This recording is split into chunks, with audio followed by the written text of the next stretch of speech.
Welcome to Hands-On Tarot, where I show you the many ways you can use tarot for more than just divination and help you grow your tarot practice. I'm Susie Gourlay, and I've been using tarot for many years to create my future rather than just predict it. Today we're going to be exploring shadow work with the tarot. So just to start off, tarot is a great tool for self-reflection, but it does not replace professional help. So since we're going to be talking about shadow work today, I just wanted to make that little note just before we get started. So the shadow side of your personality is the parts that it's the parts of yourself that you don't want to admit to having. The parts that we're insecure about, ashamed of, frustrated, and therefore repress or try to keep hidden. It is at first an unconscious side. It's only through effort to become self-aware that we recognize our shadow. Often the shadow self manifests by causing us to feel triggered by someone else's words or actions, to experience inner tension and cognitive dissonance, to judge or lash out at others, or to feel insecure and held back. Carl Jung believed that working through this process, we can bring ourselves back to a more balanced state. Shadow work is the practice of loving what is and setting the shame and judgments free. So this is kind of like a form of psychoanalysis, and this also delves into the Know Thyself teaching of the Witch's Pyramid. So there are many different ways that we can use or do shadow work with the cards. You can do shadow work working with spirit guides or ancestors. You can work with underworld deities like Hades or Hell. Tarot and oracle cards by doing different spreads, different readings. You can do shadow work through journaling or meditation as well. The deck that I'm going to be using today is the Penumbra Tarot, which is created by Ethony, my High Priestess with the Awakened Soul Coven, and Eris Elizabeth, who is the illustrator. So before we begin, you've decided to do some shadow work. What kind of questions do you ask your cards? You can ask, what does my inner child want me to know? What am I hiding from myself? What am I not seeing? What qualities am I projecting onto others? Where do I need help? What is the source of my pain? What will I be able to achieve once I remove this pain? How do I move forward? What are the next logical steps? So these are some great prompts for even a one card pull. So let's give these cards a shuffle. And we're going to ask one of these cards, or one of these questions. So let's see. What qualities am I projecting onto others? So the card that I've drawn here is the Throne of Swords, which in this deck would be the King of Swords. So the way that I look at this card is pretty much the specialist within the tarot court. So what qualities am I projecting onto others? Well, in this case, it could be that I'm being a know-it-all and projecting that onto others. Perhaps I'm not listening to others' feelings or emotions involved in a situation. I could be very, nearsighted and not looking at the big picture and being specifically focused in one area. So I'm not looking for outside advice, which could really be closing me off from other people's advice. So we know this king is very mind-mattered. So it could be that I'm not taking the advice of others because I'm so focused on me being the smartest one. So that's an example of a one card question. Let's try another. So, okay, I found out the qualities I'm projecting onto others. Now, how do I move forward? And I got the element of cups here. So this would be the Ace of Cups. So now we're adding in that emotion. So how do I move forward?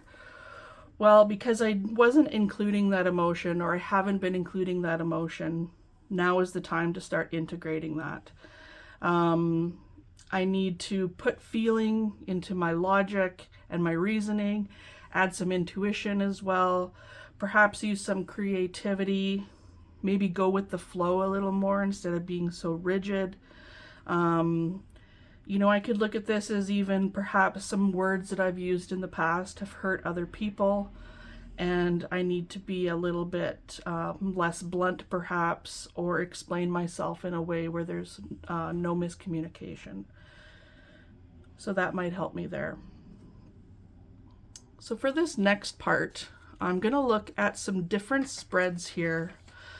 And the idea that I got these spreads, which I will share with you in the notes, came from this book, The Witch's 8 Paths of Power by Lady Sable Aradia. So within my local coven, we were reading through this book together, and we did come to the part on shadow work, and she had mentioned the different pentacles. So you may have heard of the Iron Pentacle. I think I just zipped by it there. So the Iron Pentacle. So there is a great book also on Amazon about the Iron Pentacle, and I'll give some more info on that. But she goes through different areas of ourselves, and using the pentacle as a tool of transformation, it involves reclaiming ideas that we are often taught are negative. And these obviously diminish our personal power. So using the Iron Pentacle, we are looking at the areas of sex, pride, self, power, and passion. There is also different pentacles that we could work on as well. So with the Iron Pentacle, it comes from the fairy tradition. It's a tool of transformation in reclaiming the ideas that we're often taught are negative.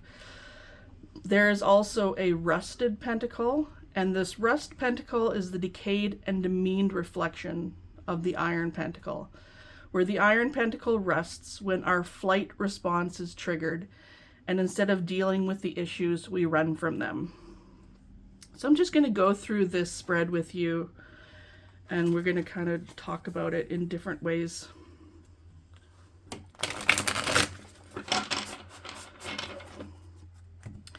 So the Rust Pentacle looks at the areas of impotence, shame, depreciation, powerlessness, and apathy.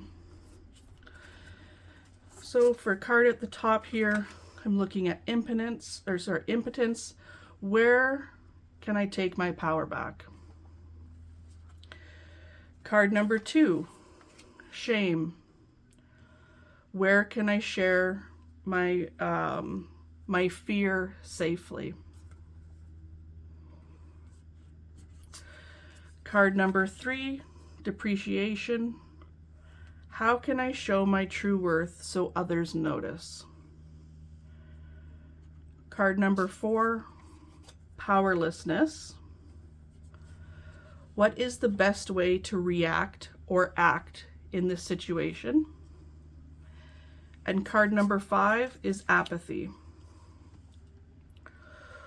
Where can I look for support or community to bring back feelings of joy? Just want to make sure I have everything within the image here.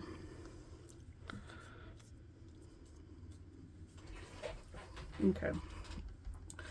So card number 1, 6 of Pentacles. Where can I take back my power? So this is often looked at as a card of nostalgia, the card of the inner child, but I'm really thinking the first thing that came to my mind with this one was I can take back my power by being kind. I can use kindness towards others. Instead of, reacting negatively, I could, kill the person with kindness, as the saying goes. Often when we see or deal with negative people in our lives, as a passive person, I kind of use this strategy myself. Instead of causing confrontation, I'm just really kind to the person, and because they're not getting out of me what they want, they usually leave me alone. And I know that's not really taking back my power, but at least by killing somebody with kindness, I can diffuse the situation into a way that I can control it a little bit better for myself. Card number 2, shame. Where can I share my fear safely? And I've drawn the 7 of Swords here.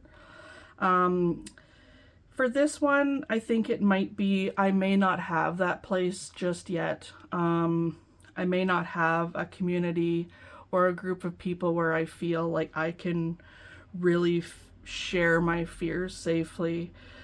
To me, 7s are kind of a time of not taking action. So for me, I would think this is really maybe not the time, or I don't have the area to face or to share my fear safely at the moment. And because this is a Swords and it's definitely about thinking, in the moment, I would feel that this might be just kind of holding them inside at the moment.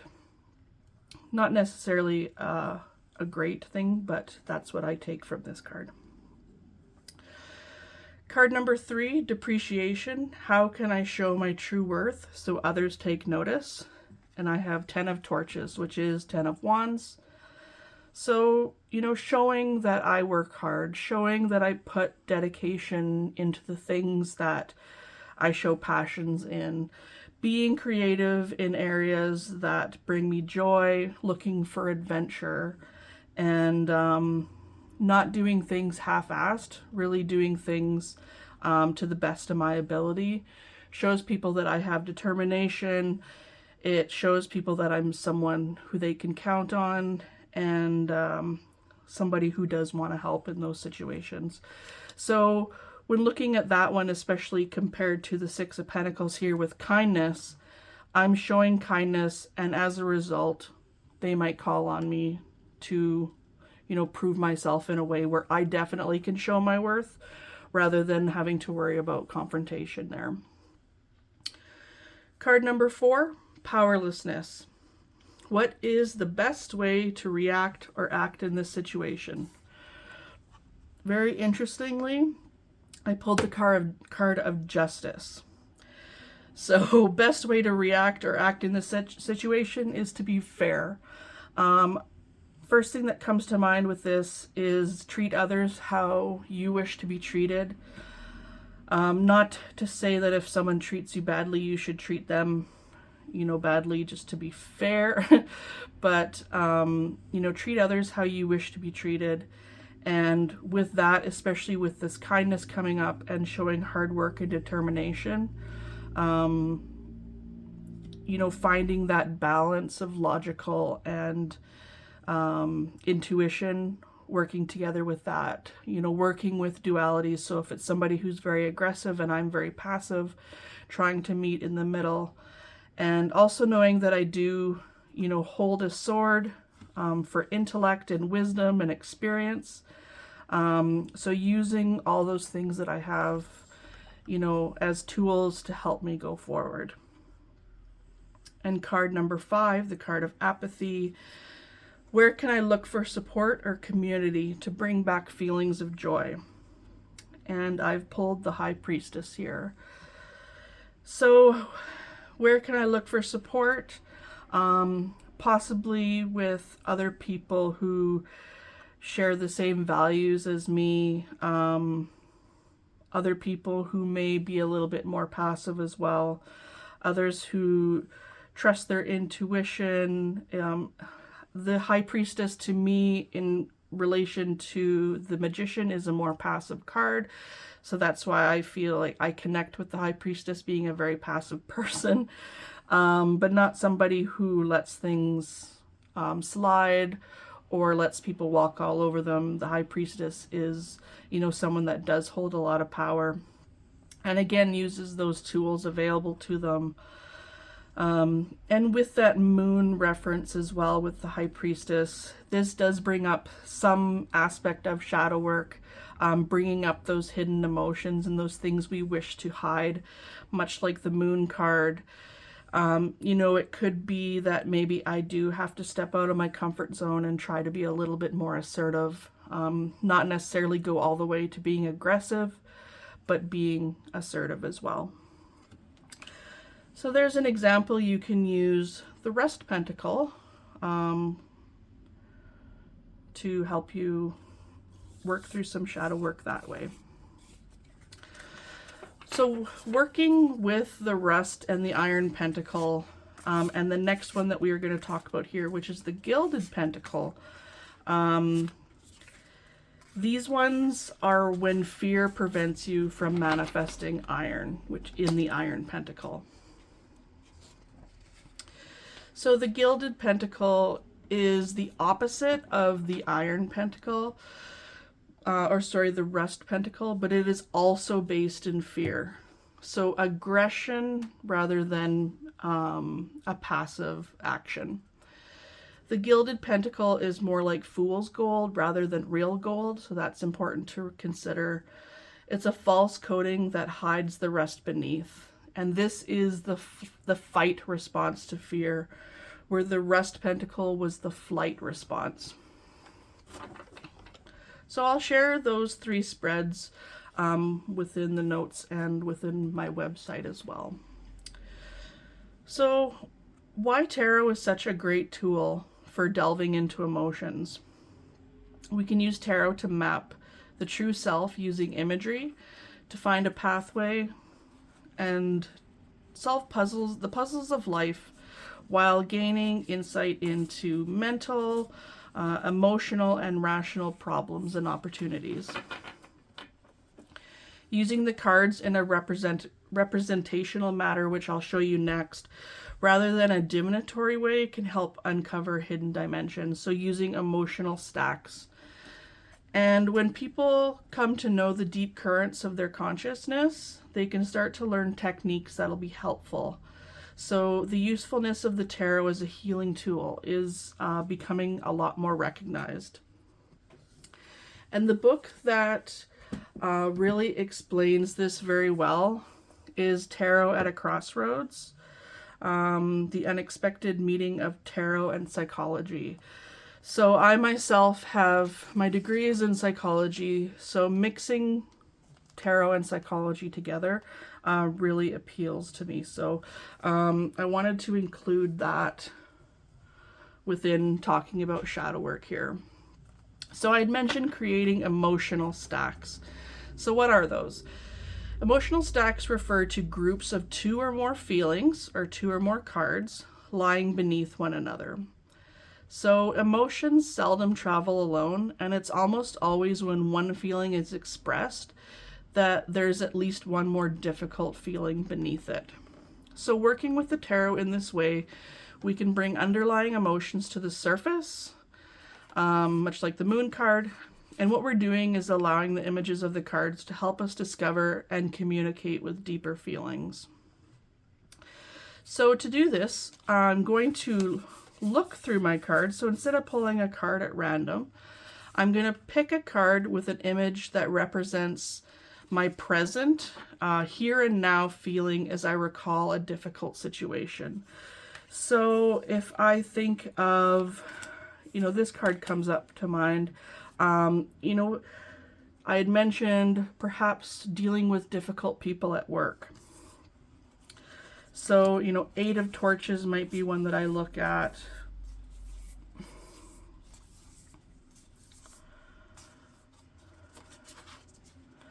Nine of Swords. The Devil might represent somebody who I'm thinking of specifically that causes a lot of problems. So I think to start,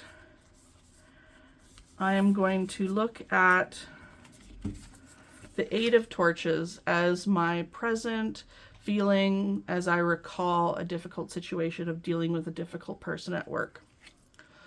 Now I'm going to scan for a right now feeling that underlies the emotion I find that represents this situation. So I'm going to bring up that card of anxiety, that Nine of Swords here.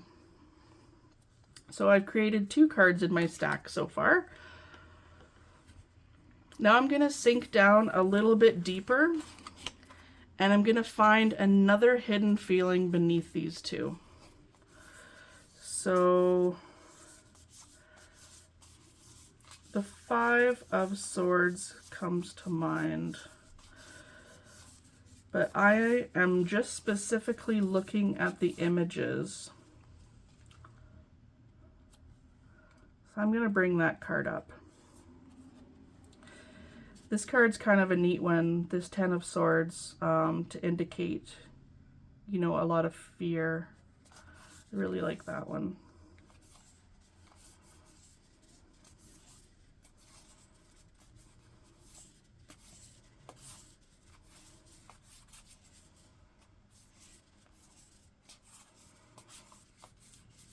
And you know, thinking back, I really liked that image of that card that we had flipped originally when we were talking about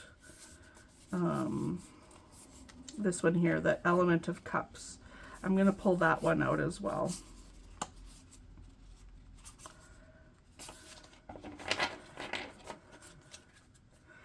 So these, actually I'm going to add in the Devil as well. So these are the cards I'm going to use as my emotional stack.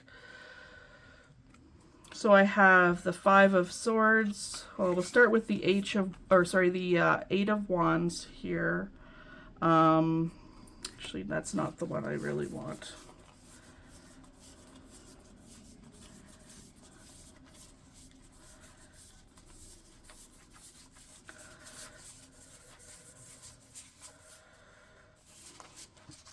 You know, we'll just take that one out. We'll just start with let's start with the Devil. So dealing with a difficult person at work. So I have the Devil card, I have the Ace of Cups, the Five of Swords, and the Nine of Swords. And again, I'm just using the images on these cards. So this is not even something where you need to understand the meanings of the cards at all. So now you can look at this emotional stack and what stands out to you. You know, I had mentioned this tier, adding in feeling, thinking about how I'm making other people feel, or in this case, how this person makes me feel. You know, looking at these people who have their backs to me and I'm standing alone here. You know, even seeing the anguish on the face of the figure in the Nine of Swords here. You know, we can definitely feel the emotion within this card. And with this Devil card here too, what's really standing out to me is kind of this smug look on this person's face. And you know, that sense of power that they get from treating people not very nice. So you can now create different emotional stacks and then work through these issues. So you can journal your responses.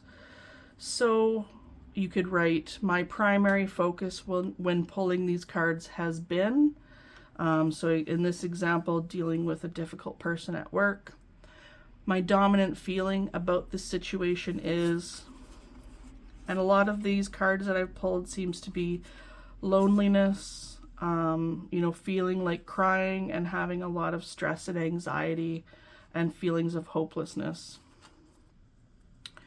The card I chose to represent the feeling associated with this situation is, I picked the Devil here. As I scanned the cards to help understand my deeper emotional response, the next feeling I discovered was, so in my case here, you know, looking through these cards, now I'm feeling kind of angry that this person has created these issues for me. Why do I feel that way? Or as a psychologist loves to say, how does that make you feel? The card I chose to represent this underlying feeling is, and you can journal about that. And finally, my most hidden feeling about the situation and the card I chose to represent it is. And you can journal about that as well.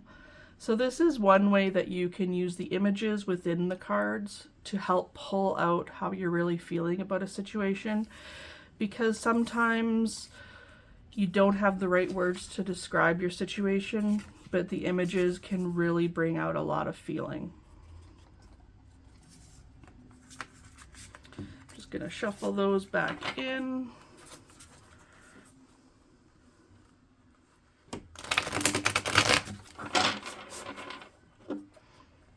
Okay. So we could look at different cards associated with shadow work as well. Where I got a lot of this information is from the Muses of Tarot. So this is another deck made by Ethony, and she has created 13 energies to help guide our tarot readings, much like archetypes. But I love this deck and I use it quite a bit. She has a tarot muse called Chrysella, who I use every single time I do public readings. Here she is here. So within this book, she talks about the different muses. So here's Chrysella, the muse of clarity. She gives you different cards associated with that element. Invoking Chrysella, releasing Chrysella, creating an altar. So she has altar cards as well for each muse. Different symbols, the chakras that you could attach to it, and a tarot spread. So there is one muse in here specifically for shadow work. And that is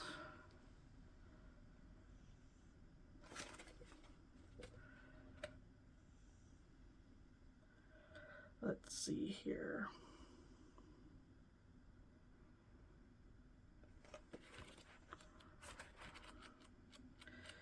We are using the muse, and her name is Nyx. So she is the muse of shadow work. So the cards that are associated with her are the Tower, the Eight of Cups, that was the card I was looking for earlier, the Seven of Swords, the Five of Swords, the Fool, and the Devil. So interestingly, oh, and the Hierophant as well. So interestingly, I did pull a lot of those cards when drawing specific cards for my readings that we've done so far, and even looking at the different images and pulling the cards that represented different feelings as well. So I'm going to pull those cards out here, and we can look at them in a little bit more depth. So one thing that I really like is she includes cards from different groups, so it's not just swords or just wands. She includes them from all the different suits here. There's the Eight of Cups. That's the one I was kind of looking for earlier, not the Eight of Wands.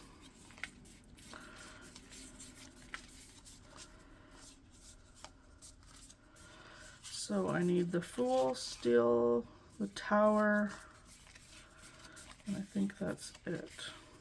There's the Tower. Oh, the Death card is beautiful in this deck here.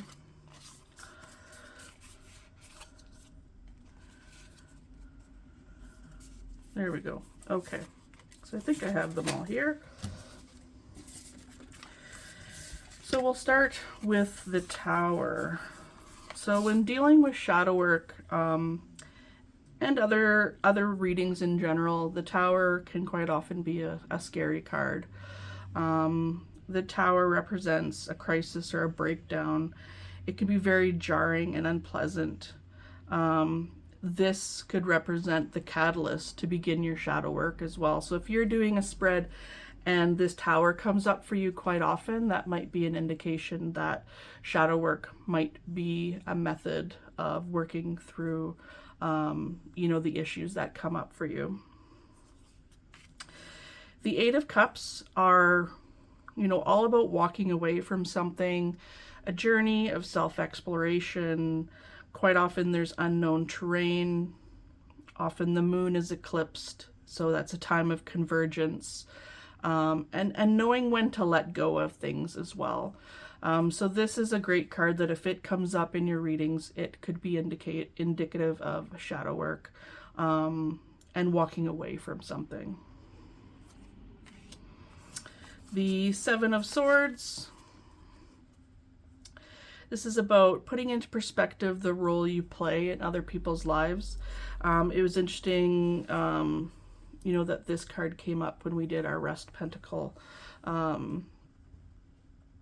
So putting into perspective the role you play in other people's lives, perhaps showing the things you regret or that you would like to take back. So, you know, paying attention to when the Seven of Swords comes up in your readings could indicate those things. Oh, the Five of Swords, which I did not pull out. And I did see that as I flipped through here. I was looking at that one in our last workings. So the Five of Swords, when it comes up for you in a reading, it relates to the words you have said to others that you would likely want to take back. It could also signify a destructive mental loop within your mind. Here we go. It could represent a trauma, or it's also kind of the card of lacking compassion. So it might be letting you know some of those things that, you know, you're either in a destructive mental loop here. You may have said things that you can't take back, and others are reacting the way by turning their backs on you, you know, lacking that compassion for other people. So paying attention when that card comes up in your readings. The Fool, looking at this in a very literal sense, literally being foolish or running away from ourselves and our responsibilities. This could also represent your inner child as well, and possibly a trauma, a childhood trauma that's coming up. You know, why you do the things that you do could be based on learned situations or learned behaviors. Next here we have the Devil. So this is the tarot embodiment of the shadow, and it represents fear, passing the blame. This could also be the card of doing things to excess, coping mechanisms, trauma, abuse, mental health issues.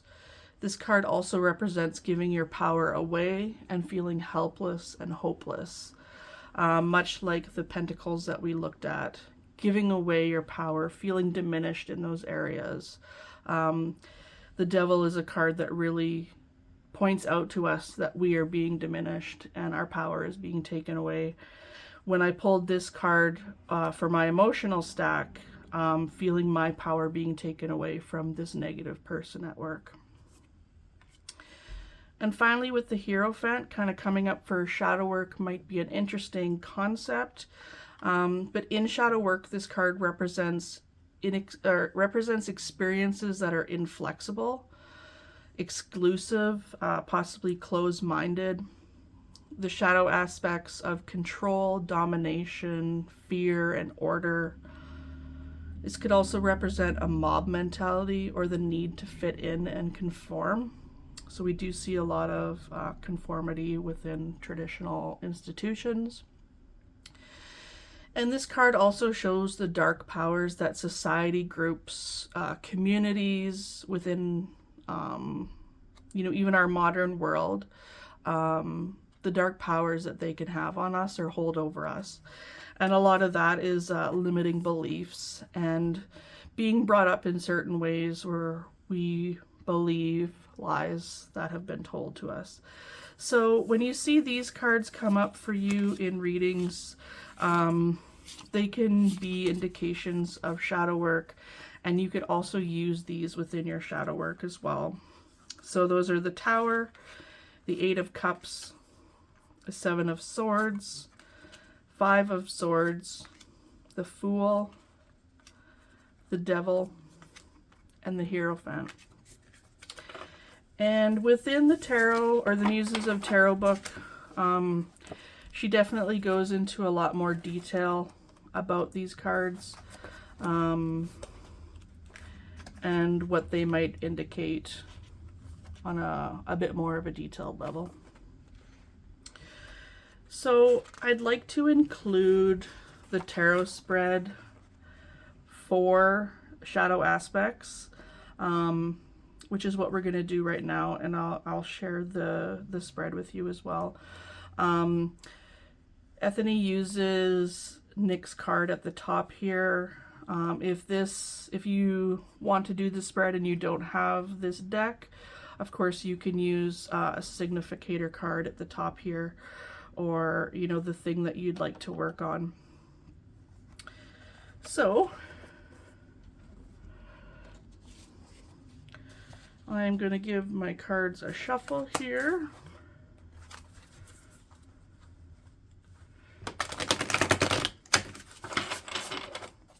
Maybe just once more.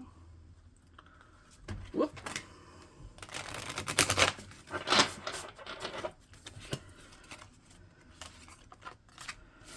Okay.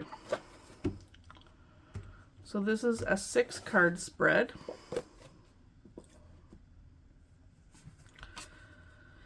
So what aspect of my shadow would like to be acknowledged today?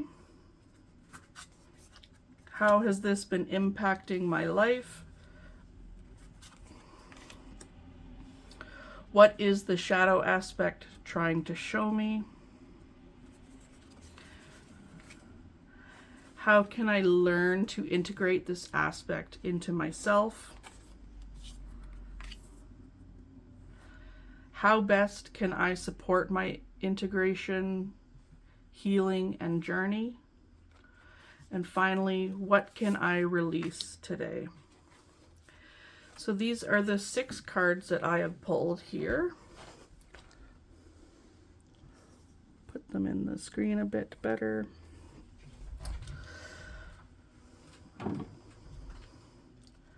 Okay, so overall, looking at this, my cards that I've pulled, I seem to have something from each suit, which is nice, and 2 major arcana cards here.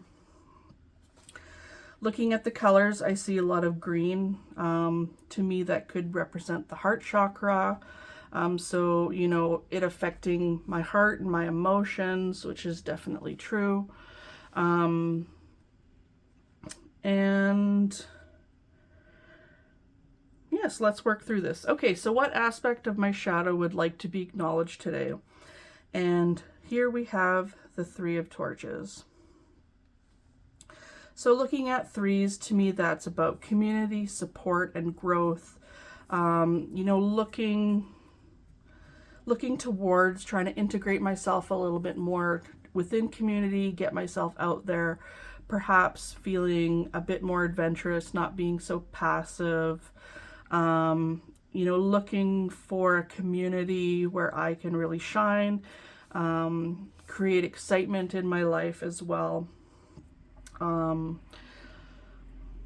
need to acknowledge that perhaps I am not someone that has a lot of fire energy, and I'm definitely not. I'm a Cancer Sun, Cancer Moon, Gemini rising, so I have no fire whatsoever and a lot of water. So seeing this come up for what aspect of my shadow would like acknowledged today makes a lot of sense in that situation. You know, the need for community support and growth as well. So how has this been impacting my life? I have the Agent of Pentacles here, and I believe the agents in this deck are the Knights. Let me just double check that. Yes. So the Agent of Pentacles would be the Knight of Pentacles here. So this would be, you know, this has been impacting my life because things are moving really slowly. I feel the need to, you know, move slower, perhaps not jump into situations that I don't feel comfortable in. I'm not being adventurous. You know, having too much planning involved and not just, you know, going and getting it. As we know, the Knight of Pentacles is the slowest moving of the Knights, making too much plans and not a lot of action.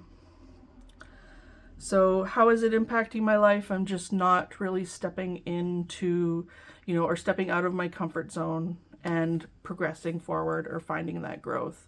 The figure in this card is also looking into the future, much like the Three of Wands here. So, you know, looking into the future for more. What is the shadow? What is this shadow aspect trying to show me? And I pulled the Nine of Cups here. So now we're bringing in emotion. You know, the Nine of Cups quite often for me can represent that ego. So perhaps it's showing me a bit of ego that way as well. You know, maybe I'm being too picky on looking in only certain places to find this growth in this community. You know, it could be that I am thinking too much of myself and my feelings and guarding myself as well so that I don't get hurt. And really kind of sheltering myself, you know, around a support group of people that I feel comfortable with rather than stepping out and making new friends that way. How can I learn to integrate this aspect into myself? So we see the Specialist come up again here too. But you know, that air element in this deck, you know, I guess when the wind blows, you know, it brings in the dirt, but it also clears out stagnant energy and can clear out the dust as well with it. So, you know, letting newness come in, you know, looking for a community where I can feel like, you know, there's still a place for me, somewhere where I can speak clearly, somewhere where I have experience, so I'm not starting out fresh. These two birds, you know, acting as messengers, or a support system where I'm not alone. There could be other people out there very much like me looking for the same things. You know, keeping in mind that I do have things that I can learn differently as well. I don't have to, you know, feel stuck just focusing on areas of my life that I'm comfortable in. I need to step out of that as well. So we've included all four elements, which is great, especially because I'm using the Penumbra Tarot, which is an elemental deck. So I've incorporated the four elements within the spread so far, so that's really great. How best can I support my integration, healing, and journey? I have the World here. I also love how the four elements are represented in the four corners of this card. So just after going through the four elements, now I'm incorporating them in this card. So how can I best support my integration, healing, and journey? By, you know, realizing, especially with the World, there's a lot more out there. You know, the world is a small place, really, when you think about it. There are definitely other people out there like me who have the same interests or like minds, where I can feel safe. In this card here, the woman is naked, so she is baring herself. And as somebody who's really passive, this would be a really scary thing for me. But maybe I need to, bear myself out there a little bit more and really show that I have nothing to hide, and, not trying to be so secluded or, so passive or closed off.